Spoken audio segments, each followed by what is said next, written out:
আসসালামু আলাইকুম। আজকে রান্না করব চিংড়ি মাছের ভুনা রেসিপি। চিংড়ি মাছের দাম প্রচুর পরিমাণ, কোনো মাছ তো কেনাই যাচ্ছে না, তার উপরে উল্টো অনেক বেশি দাম। চিংড়ি মাছ রান্নার জন্য একটা কড়াইতে সরিষার তেল দিয়ে দিলাম, এর ভেতর বেশি করে পেঁয়াজ কুচি দিয়ে দিলাম, আর দু একটা কাঁচামরিচ, আর 1 চামচ লবণ, 1 চামচ হলুদের গুঁড়ি, আর এর সাথে দিয়ে দেব এবার 1 চামচ মরিচের গুঁড়ি। এভাবে মশলাটাকে একটু মাখিয়ে নিয়ে এর ভিতর দিয়ে দেব 1 চামচ গরম মশলার গুঁড়ি আর 1 চামচ ধনিয়া গুঁড়ি। এটা দিয়ে রান্না করলে খেতে কিন্তু খুব ভালো লাগে, একটা মাংস মাংস ফ্লেভার এসে যায়। এর ভিতর অল্প একটু ঝোল দিয়েছি, আর এই দেখুন হরিণা চিংড়িগুলো ভালোভাবে একদম কুটে পরিষ্কার করে ধুয়ে নিয়েছি। এবার মশলার ভিতর এই মাছগুলো দিয়ে একদম মশলার সাথে মাখিয়ে নেব।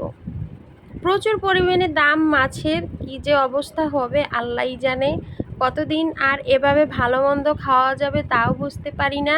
1 কেজি চিংড়ি মাছ যদি 650 টাকায় কিনতে হয় তাহলে ধরুন কি অবস্থা।